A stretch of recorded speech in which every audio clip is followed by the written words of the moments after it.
Picture this. It's 2035 and the AI you know today is a relic.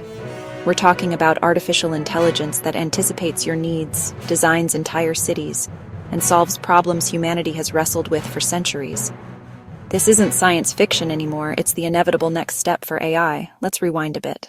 Not long ago, AI was all theory and sci-fi, then boom, along came language models like ChatGPT.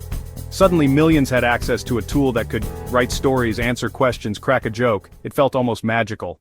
But here's the twist, text is just the start. We're already seeing AI that can create images, create videos, create music from scratch. Now, imagine those smarts packed into robots that can move, see, interact with the world.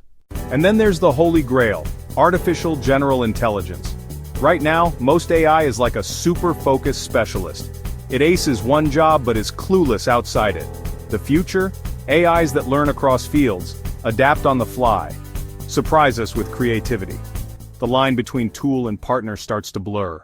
So what does this mean for you and me? Jobs will change, some replaced, others created. Expect healthcare where diagnoses are faster and more accurate, classrooms tailored to every kid, entertainment you couldn't have dreamed up. But yeah, there are big questions too. Who controls these systems? How do we prevent bias or misuse? Accountability matters more than ever. Here's the good news. We're not just passengers. By learning, questioning, and demanding responsible AI, we shape what comes next. International teamwork, clear rules, and personal adaptability will help us thrive, side by side with super smart AI. The future isn't about AI taking over. It's about humans and machines working together to solve the unsolvable. And that's a future I can get excited about.